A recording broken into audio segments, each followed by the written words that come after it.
आरव का थियल पुरानी चीजों के लिए धड़कता था। पुरानी इमारतें, पुराने पत्थर उसे बुलाते थे। उसको उनके टूटने फूटने में खूबसूरती और उनकी चुप्पी में कहानियां मिलती थीं। उसे मॉडर्न फ्लैट्स की सीधी साधी लाइंस या नए घरों की चमक थियर बेजान चमक पसंद नहीं थी।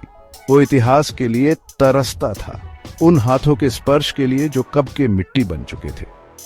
उसकी आत्मा हवेलियों की शांत शान के लिए तरसती थी। वो बड़ी बड़ी हवेलियां जो भूले हुए जमानों की कहानियां फुसफुसाती थी। हर टूटता हुआ मेहराब, हर फीकी पड़ी पेंटिंग एक कविता का शेर था जिसे सिर्फ वही सुन पाता था, एक धुन जो वक्त के तारों पर बजती थी। वो सिर्फ रहने की जगह नहीं बल्कि अतीत के साथ एक जुड़ाव ढूंढ रहा था। अपनी ऐसी ही एक खोज के दौरान वो उससे टकराया। वहां के लोग उसका नाम थेबी शुमी हुई आवाज में लेते थे। खामोश पहरेथियर वो उसे कहते थे। एक शांतियर हवेली जो शहर के सुनसान किनारे पर अकेली खड़ी थी। वो बीथे नाम थी। उसके पत्थर एक अजीब सी दहशत भरी शोहरत में डूबे हुए थे। उसके पिछले रहने वालों के बारे में कहानियां बुनी जाती थीं। ऐसे परिवार जो बस गायब हो गए थे, उसके सायों में समा गए थे, पीछे सिर्फ डरावने सवाल छोड़ गए थे। लेकिन आरव के लिए यह बेनामी कोई रुकावट नहीं थी। यह एक मोहक बुलावा था, एक चैलेंज, एक ऐसे रहस्य को सुलझाने का न्योता जिसे छूने की हिम्मत दूसरों में नहीं थी। उसके आसपास की हवा भी अनकहे राजों से भरी हुई लगती थी और आरव अजीब तरह से उसकी तरफ खींचा चला गया।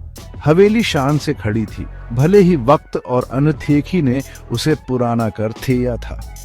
ढलती शाम के ऊथियास आसमान पर उसकी परछाई शांतियर भी थी और डरावनी भी।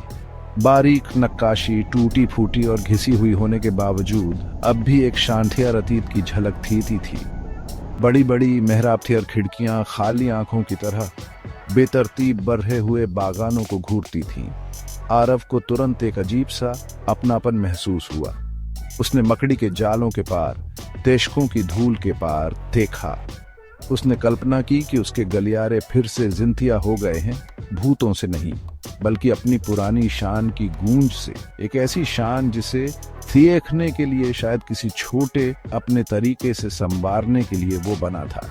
वो जानता था एक ऐसे यकीन के साथ जो उसकी हड्डियों में बस गया था कि यही वो जगह है। हवेली को लीज पर लेने का प्रोसेस हैरानी की बात है सीधा साथिया था। इतना आसान जैसे हवेली खुद एक नए बाशिंदगी के लिए बेचैन हो। शहर के लोगों ने एक दूसरे को देखा। उनकी तरस भरी मुस्कानें आरव के जोश को कम नहीं कर पाई। वो उनके डर से अनजान नहीं था, न ही उनकी चेतावनियों से बेखबर। लेकिन ऐसी जगहों के लिए उसका जुनून, खासकर इस हवेली के लिए, किसी भी उभरते हुए डर पर भारी पड़ गया। वो इसे एक गलत समझी हुई निशानी, एक भूली हुई मास्टरपीस मानता था जो किसी का इंतजार कर रही थी, जो उसके अनोखे भले ही उथियास आकर्षण को समझे। वो उसकी तन्हाई, उसके इतिहास और जो भी राज उसकी पुरानी मजबूत तलवारों में छिपे थे उन्हें अपनाने के लिए तैयार था। वो घर आ गया था।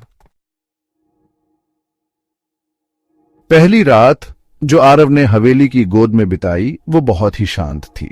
एक गहरी खामोशी ने बड़े बड़े कमरों को घेर रखा था। एक ऐसी खामोशी जो उसे सुकून देने वाली लगी, डरावनी नहीं। उसने मोमबत्ती की रोशनी में उसके कई कमरों को देखा। उसके कठीमों की आहट पत्थर के फर्श पर धीरे धीरे गूंज रही थी। हर आवाज ठहरी हुई हवा में एक नरम ठहराव जैसी थी। चांद बड़ी खिड़कियों से लंबी नाचती हुई परछाइयां डाल रहा था, अंतर के हिस्से को एक अजीब सी रोशनी से रंग रहा था। उसे एक सुकून का एहसास हुआ, जैसे उसे अपनी पनाहगाह मिल गई हो। गायब होने और डर की कहानियां त्योर की लोक कथाओं जैसी लग रही थीं, जो उसके महसूस किए हुए सुकून को भेद नहीं पा रही थीं। वो चैन से सो गया, कंटेंट। पुराना घर उसके चारों ओर एक नरम रखवाले की तरह आहें भर रहा था। दूसरी रात हालांकि एक अलग ही मंजर पेश कर रही थी। पिछली शाम की शांति टूट चुकी थी। उसकी जगह हवा में एक लगभग महसूस न होने वाले तनाव ने ले ली थी। आरव बेचैन हो गया। नींद उसके थके हुए दिमाग से थ्योर भाग रही थी। खामोशी अब ज्यादा भारी, ज्यादा चौकन्नी लग रही थी, जैसे हवेली ने अपनी सांस रोक ली हो। वो करवटें बैठेलता रहा। उसके आसपास की शान अचानक कम मेहमान नवाज, ज्यादा रौबथियर लगने लगी।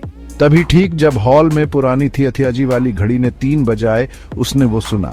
एक आवाज इतनी हल्की, इतनी महीन कि उसने लगभग उसे नजरअंदाज ही करते या था। एक फुसफुसाहट, जैसे सूखे पत्ते पत्थर पर सरसरा रहे हों, या शायद हवा किसी ढीली खिड़की से आहें भर रही हो। वो बिस्तर पर उठ बैठा, उसका थेल थोड़ा तेज धड़क रहा था। उसने कान लगाकर ध्यान से सुना। आवाज जितनी तेजी से आई थी उतनी ही तेजी से चली गई। बस हवा होगी, उसने खुद से बुथे बुथियाया, उस पल भर की फुसफुसाहट को समझने की कोशिश करते हुए। हवेली पुरानी जो थी, ऐसी पुरानी इमारतों में चरमराने और कराहने की आवाजें, उनकी उम्र की अपनी अजीब सिम्फनी तो होती ही है। वो वापस लेट गया, चादर को थोड़ा और कसकर और आंच लिया, उस बेचैनी को त्यूर करने की कोशिश करते हुए जो उसके होश के किनारों पर चुभ रही थी। फिर भी शक का एक बीज बोया जा चुका था। वो फुसफुसाहट अजीब तरह से अपनी सी लगी थी, इतनी करीब कि वो बाहर के एलिमेंट्स का खेल नहीं हो सकती थी। लेकिन वो फुसफुसाहटें सिर्फ एक बार नहीं हुई। उसके बाद हर रात जैसे ही घड़ी 3 बजाती, वो आवाजें लौट आती। कभी वो एक सॉफ्ट सिबिलेंट हिस होती, तो कभी अस्पष्ट फुसफुसाहटों का कलेक्शन जो उसके चारों ओर की दीवारों से ही निकलती हुई लगती थी। आरव की उन्हें रैशनलाइज करने की कोशिशें हर गुजरती रात के साथ कमजोर होती गई। उसने हर विंडो, हर डोर चेक किया, किसी ड्रॉफ्ट या कोई लॉजिकल एक्सप्लेनेशन ढूंढते हुए उसे कुछ नहीं मिला। हवेली के अंदर की हवा ठहरी हुई, हैवी बनी रही, फिर भी फुसफुसाहटें जारी रहीं। एक नाइटली विजिटेशन जो धीरे धीरे उसके शुरुआती सुकून को खत्म करने लगी। उसकी जगह एक रेंगता हुआ अनडिनाएबल डर ले रहा था। घर बोल रहा था। लगातार रात की फुसफुसाहटें आरव के सैनिटी को कुतर रही थीं। नींद एक बैटल ग्राउंड बन गई थी। सुबह के 3 AM बजना एक डरावना अपॉइंटमेंट। वो अब उन आवाजों को हवा का खेल या घर के सेटल होने की आवाज कहकर टाल नहीं सकता था। उनमें एक इंटेलिजेंस थी, एक चिलिंग केडेंस जो किसी बहुत ज्यादा सिनिस्टर चीज की तरफ इशारा करती थी। एक खास तौर पर ऑप्रेसिव रात, जब फुसफुसाहटें पहले से कहीं ज्यादा ऊंची, ज्यादा इंसिस्टेंट लग रही थीं, आरव ने उनका सोर्स पता लगाने का फैसला किया। वो इस तरह नहीं जी सकता था, अनदेखी आवाजों का कैथे बनकर। एक टिमटिमाते ऑयल लैंप के साथ उसका थील उसकी पसलियों से फ्रैंटिक रिदम में टकरा रहा था। वो बिस्तर से उठा, अननोन का सामना करने का पक्का इरादा करके। वो आवाज के पीछे गया। उसके बेयर फीट ठंडे पत्थर के फर्श पर धीरे धीरे पड़ रहे थे। फुसफुसाहटें उसे एक लंबे शैडोड कॉरिडोर की ओर खींचती हुई लगी। हवेली का एक सेक्शन जिसे उसने अभी तक थॉरली एक्सप्लोर नहीं किया था। यहाँ वो और तेज हो गई, ज्यादा डिस्टिंक्ट, जैसे उसे अपने ओरिजिन के और करीब बुला रही हो। उसने उनका पीछा करते हुए दीवार के एक स्पेसिफिक स्ट्रेच तक पहुंचा, जिसका प्लास्टर उम्र के साथ फटा हुआ और डिस्कलर्ड हो गया था। ठंडी सरफेस पर अपना कान लगाकर वो उन्हें अब साफ सुन सकता था। सॉफ्ट मोर्नफुल साइज जिनके बीच बीच में तेबी हुई सॉरोफुल वर्ड्स थीं जिन्हें वो समझ नहीं पा रहा था। दीवार खुद उसके टच पर एक फेंट अनसेटलिंग वाइब्रेशन के साथ हम करती हुई लगी। कांपते हाथों से आरव ने दीवार पर टैप करना शुरू किया, किसी हॉलोनेस, किसी भी अनोमली की तलाश में।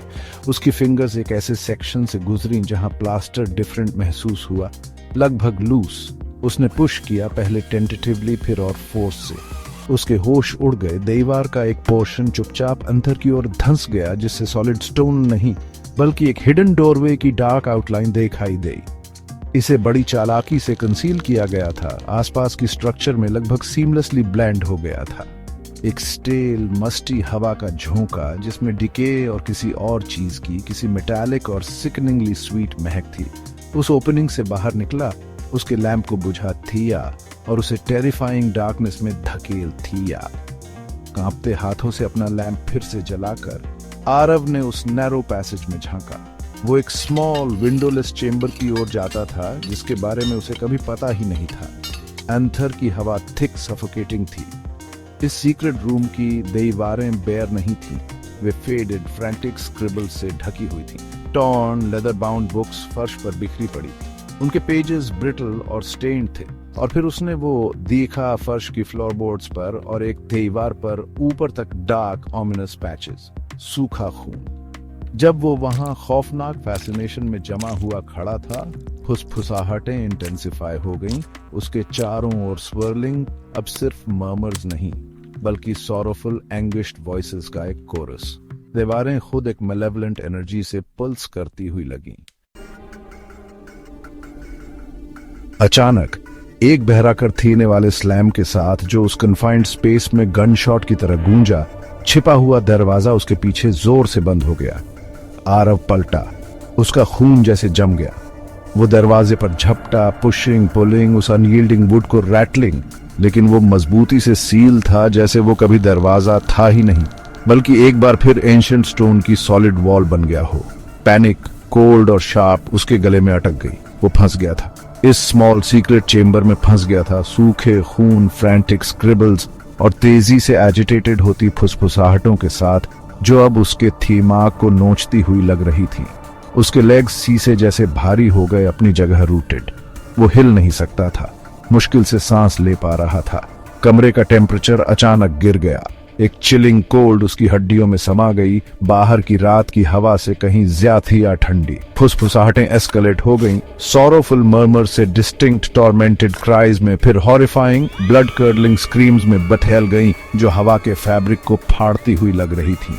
वे वाइब्रेटिंग दीवारों से टकराकर उसकी स्कल में एकोइंग प्योर टेरर का एक कैकोफनी। उसने अपने कान ढक लिए, लेकिन आवाजें अब उसके अंदर थीं। उसकी सोल में रेजोनेटिंग मैडनेस और डिस्पेयर की एक सिम्फनी। उसे लगा कि उसका अपना सैनिटी बिगड़ने लगा है, एक ओल्ड टेपेस्ट्री की तरह अनरैवल। फिर जितनी अब्रप्टली वे शुरू हुई थीं, स्क्रीम्स बंद हो गईं। कमरे में एक अननेचुरल प्रोफाउंड साइलेंस छा गई, एक साइलेंस जो प्रीसीडिंग केओस से ज्यादा टेरिफाइंग थी। वो हैवी सफोकेटिंग आरव पर हर तरफ से प्रेसिंग कर रही थी। वो डार्कनेस में कांपता हुआ खड़ा था।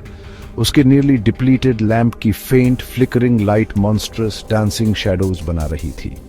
वो अकेला था, फिर भी उसे लगा कि हजारों अनसीन आंखें उसे देख रही हैं। दीवारें खुद उसे ऑब्जर्व करती हुई, उसके साथ ब्रीथ करती हुई लग रही थीं। उनकी अर्लियर वाइब्रेशंस अब एक सबटल, ऑलमोस्ट इम्परसेप्टिबल थ्रम थी, जैसे कोई ग्रेट स्लीपिंग बीस्ट हो। वो अटरली, होपलेसली हवेली के डार्क हार्ट में लॉस्ट हो गया था। डेज या शायद वीक्स बाद टाइम उस हिडन प्रिजन में अपना सारा मीनिंग खो चुका था। शहर के लोग देखेंगे कि आरव भी वैनिश हो गया था, बिल्कुल थ्यूसरों की तरह। द साइलेंट सेंटिनल ने एक और सोल को क्लेम कर लिया था।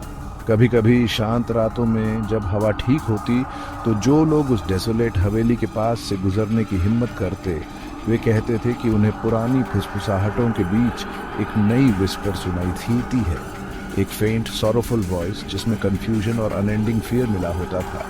एक ऐसी आवाज जो अजीब तरह से आरव की लगती थी, हमेशा के लिए दीवारों के चिलिंग कोरस में वो गई। उसे पुरानी हवेलियां पसंद थी और अब वो खुद एक का इटर्नल पार्ट बन गया था।